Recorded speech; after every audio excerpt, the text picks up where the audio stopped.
Or not. There you go. All right, so, ladies and gentlemen, those of you who are not used to this, I do various analysis videos talking about the different parts of the map and where I would like to recommend deploying certain ships, assuming this is clan battles. So this is tier 7 ships, and we'll discuss each of the different types of ship classes that are available. What's up, SAT? I'm doing well. I'm can't complain for the most part. We've been having some good laughs, to say the least. We're calling this good laughs. Yes. There we go. Now we got the map free. Okay, so Crash Zone Alpha, clan battles. Generally speaking, you're gonna send some force to C and some force to A from the north spawn. From the south spawn, some force to C, some force to B cap. Really, it depends on how you want to set up your deployments and stuff. So let's talk about battleships first, I guess. I don't know if I usually do battleships destroyers. I can't remember. So battleships is kind of the easiest. Generally speaking, having them initially starting off kind of central does help. Like, for example, having a battleship with sights looking this way is very strong. So Bravo 4, I would say, is a pretty strong spot. And SAT, feel free to jump in if you want, but this allows me to see pretty much anything that goes to CCAP, and then also grab anything that maybe just charges in the middle early on.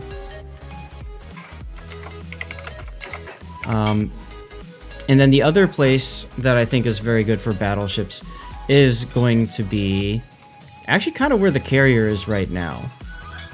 Maybe not that deep, but I'd like to see a battleship kind of posted up Delta 3, maybe heading towards Echo 3 a little bit. But that gives you some good shots that might be able to get you a shot into CCAP, helps you cover the middle. Most importantly, it gets you a shot on the early spot of whatever is heading towards BCAP. You might get away with a really lucky shot right through here that'll hit a Citadel or something else. So that's where I would position battleships early on, and the flip is the case for battleships on the eastern spawn or the southern spawn, however you want to call it. Generally speaking, you want your battleships to be in a position to take a few shots early. Yes, exactly right, Duckman. It gives you shots into A, although early on, if somebody's at A already, you're kind of screwed. Something's really wrong. Generally speaking, I typically will see battleships work their way up towards here, but then you have to be careful not to get stuck along the side of this island, because the island will block a lot of your shots for a very long period of time. SAT, did I miss anything about battleships? It's pretty simple. You have a good. It's a good summary. All right. So I do see some teams committing their battleships more depending on if they want to push, though. Yeah. So we haven't talked a lot about comps yet in a Zat Chat. Maybe that could be a topic for future Zat Chat. Let me know what you guys think. Chat and YouTube, when you see this later, let me know if that would be helpful for you. But generally speaking, if you do like a 5-2 comp, which is I would say is pretty common, you're gonna want to have those 5 ships be very aggressive, like SAT mentioned. And yes, you're definitely gonna send whichever battleship is on that side. You're probably gonna send it deeper, more aggressive early on. Let's talk cruisers. Most common cruisers you're gonna see are gonna be the Russian radar cruisers. Sending a cruiser to this spot at A, I mean, it makes a lot of sense, but you have to be very careful, because right here, you can be Citadel slapped very easily by a battleship at near max range with the spotter plane up. They can arc those shells over and hit you right in the side. We've seen that a lot in King of the Sea, because what happens is radar cruisers like to get up to here, because they want to get their guns into the battle, right? And so then they start doing forward reverse games, and they reverse because they don't want to be shot at from anything that's at B cap, right? You need those spammy cruisers. They keep reversing, and then take a look. All of a sudden, they're getting slapped from the side. So if you're going to play here, you have to be very cognizant of what can shoot you on the side, and if you're going to reverse over to here, you have to time it so that there's no battleship at C cap that can hit. So if they're behind this island here, for example, game on, keep backing up. But if they have an open shot, this is not an option for you. So if you're in a Stalingrad, you're going to have to accept the fate of taking extra fire hits, HE hits on the bow and stuff like that. Moskva is probably a better ship for tanking it right here. Petropavlovsk too, I suppose. You could also play a Des Moines here, or a Salem. Although, generally speaking, I prefer to play a Des Moines or Salem or a Worcester. Although I don't know why I'd play a Worcester. I'd play it over on this island. More like that. Because what you want to do is you want to get your Des Moines on the flank. And, hey, Cochran, you want to get your Des Moines basically to this point. This is a very strong position for a Des Moines. It's got the ability to radar the approaches to A. It's got the ability to shoot anything. It could pop out and then shoot. There's usually going to be a radar cruiser on the opposite side. So it can shoot that and shell that for quite a long time. If there's an enemy ship over here, it can work off of that. It can back up as necessary. But the Des Moines, typically, the idea is when it's safe, it moves forward, it hops to the next island, and works its way into B. If you can get a Des Moines on the flank, it's very powerful, as we saw in Team League Season 3, which we're celebrating my victory over. Did I miss anything at A for cruisers, SAT? What about the islands north? Because I see cruisers take... sorry, not north, but east. Like on the one line. You mean west? Yeah, that's what I just talked about. I just That's woke okay. up, so my directions are not exactly on point. That's okay. And that's one thing I just mentioned that that's a really strong place for... Losing, huh? He just woke up. Huh? Oh, okay. Another That's reason for losing earlier. Right. I just mentioned how you could put a Des Moines over on that area very, very well. I mean, you could also do a flanking cruiser, but I think flanking cruisers are better suited at C cap. There is some room, but yeah, flanking cruisers are typically seen on the sea cap instead. Right. I'm talking about, Venezia, Henri. Hindenburg is pretty much out of the meta now, but, I have seen Napoli going down the wall line with a Des Moines. Like, that's a very powerful combo that can try to smash something, so that could work. So let's talk about cruiser deployment at the sea cap here. So a lot of times you will see a Russian radar cruiser right here because it's a very powerful spot. It's got the shield to your right, so it blocks a lot of incoming shells. You can move forward, you can back up as necessary, all that good stuff. And of course the radar covers all of C cap. So I typically will see a Russian radar cruiser there.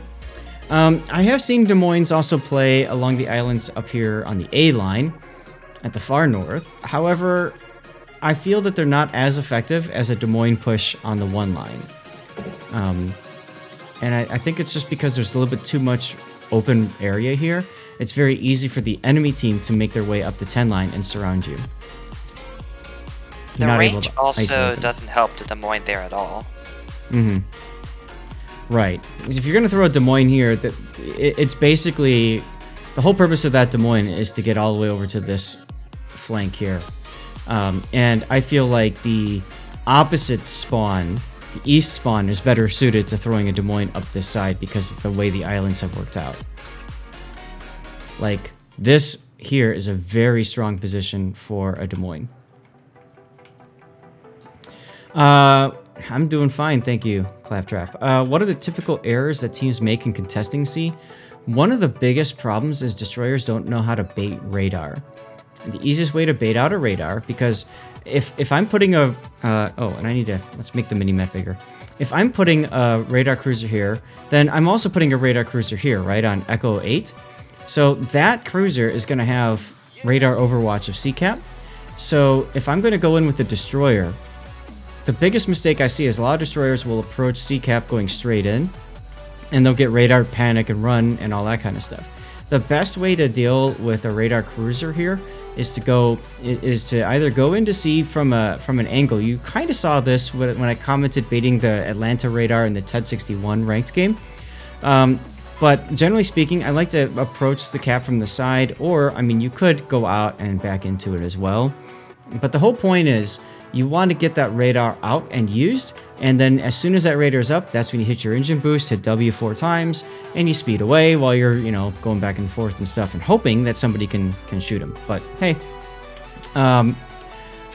The other problem that happens at sea often is overcommittal of forces, so it's very easy for a battleship to show up here, or to the south over here, and they just basically get farmed down by HE cruisers that are hiding behind islands. So, that's the other major early on faux pas. I mentioned flanking cruisers. Henri, Venezia are really good at playing games up here because there's just a lot of room to maneuver. I've seen a very ballsy Des Moines go all the way to the island at, like, say, Echo 4 before, or Gulf 6. I've seen ballsy cruisers do that. Usually you see that in random battles, but I have seen it in ranked. But it hasn't been as effective. What is effective, actually, is shoving a Kremlin into that area, believe it or not. Let's see, that covers cruisers. Am I missing anything on cruisers? You do have to be careful about staying at sea for too long. The A and B and C, they're pretty isolated from each other, so it tends to be two separate battles. If you put too many forces on C and your team loses A and B, then you lose. Duckman, the other spawn is really it's the same. I mean, this map is so mirrored, except for, I would say, the islands over on this side, which is better suited for Des Moines push, and therefore the islands on the southern side for the eastern spawn, not as well suited for Des Moines push. Wargaming has gotten into the habit of making a lot of maps mirrored or very close to mirrored, which I understand from a tournament perspective, but at the same time, in that competitive light, it also makes the battles kind of dry and boring because the same thing happens almost every damn time. SAT, would you like to comment on that? Do you feel that way as well? Mixed. I'm just more concerned about the lack of recent maps. It would be nice to see more maps coming up, and I know that they are working on what is it, Scapa Flow style map or something like that. But so here's again, same deal, right? That big island here, you've got that nice big flat spot where a cruiser can get slapped from a battleship up in this area. Again, that's why putting a battleship in here is a very smart location early on. Well, yeah, symmetric maps mean it's a lot of RNG, it's a lot of, like, teammates, and it kind of lends itself to comps, but, I mean, so if I play clan battles and I get on this map, I already know where they're going to put their Moskva, right? Where they're going to put their Stalingrad, where they're going to put their Petropavlovsk. And I already know where I'm going to put mine as well. And what that turns into is basically a very stagnant fight because both sides are going to deploy relatively similarly. And that's why I've been kind of ignoring talking about the eastern flank because, frankly, it's the same deployment for the most part. I mean, from the eastern side, your spammy cruisers might be better off going B-cap. Maybe. I don't know. Yaktego, yeah, I remember you were the Moskva, right? But other than that, there's not too much else to talk about other than destroyers. Now, destroyers, this is the one that's, I think, very different from most other maps. And this is what I would recommend. And remember, I could be totally wrong, and I don't know the comp, I don't know the players that you're playing with. My goal here is just to give you some food for thought with deployment. And here, typically, you'll see a destroyer make its way to sea. I mentioned that earlier.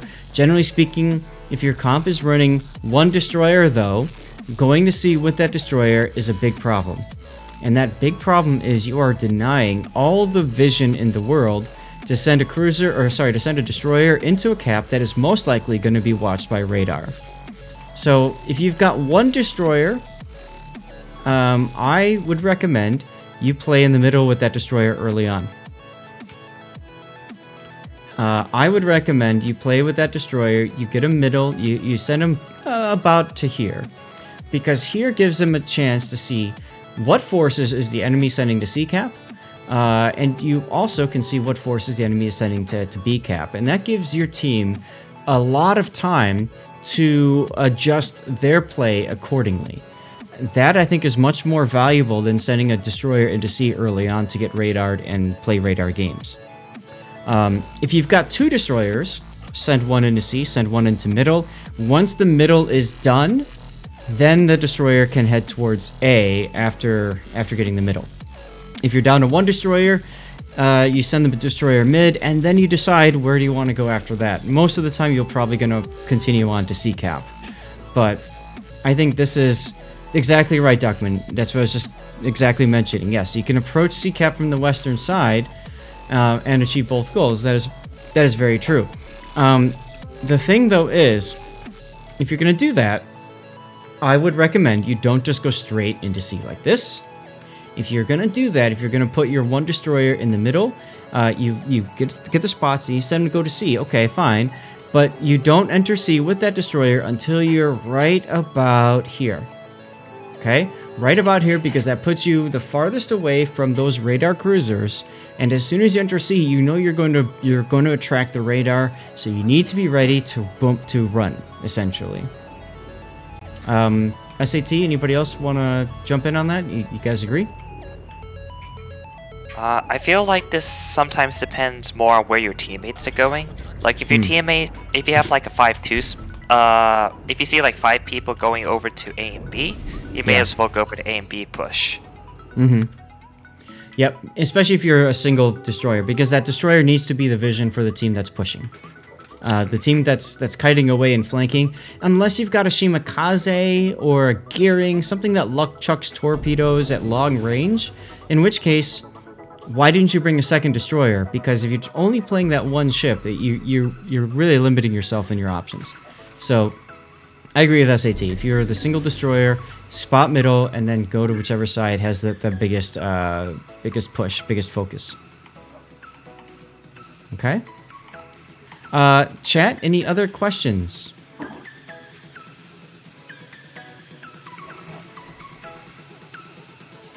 And SAT, anything I forgot to mention? Nope. That covers pretty much the map. There isn't that much difference between ranked and clan battles. There isn't. The same things happen. The difference is in clan battles, you can ask your teammates to do something, and for the most part, you know that they're listening and they'll probably do it. And in ranked, you can ask and then hope that they know, what's going on. But the thing is, you get that on both sides, right? So real quick, we've got a minute left. We talked about common mistakes at C-Cap. Let's talk real quick about common mistakes at A. The biggest mistake at A, if you've got 2 destroyers and you send one to Cap A early, is that destroyer comes right out and heads right towards B Cap. This is the biggest mistake in my opinion because it allows for them to be radared by the radar cruiser coming into B. It also puts them into the torpedo lane because the enemy destroyer, there's a high probability he's going to luck chuck torps at A, so that puts this destroyer in that torpedo lane, which is a problem. And also, if it forces you to back off in that destroyer and smoke up, if you've got smoke, you are going to deprive your team of vision.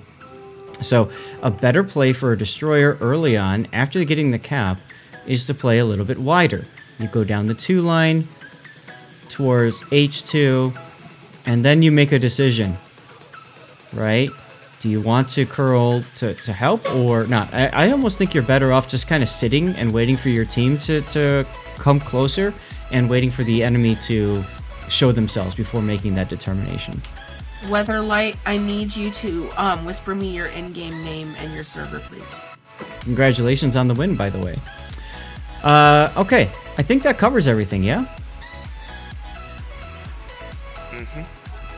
So, we'll go ahead and finish this up then. Thank you very much for watching, listening. I hope this helps. And those of you that are watching this later on YouTube, I'd very much love a comment on you. Which which things were most helpful for you, because that helps me understand what I need to focus on for future map talks. If you want me to start a new series about common mistakes and disasters that occur on various maps, that could be a lot of fun. We can go into a lot of depth about that kind of stuff. Just let me know. I'm very happy to do whatever is going to be helpful for you guys. And that'll cover this, guys. We're going to move on to our Fabletics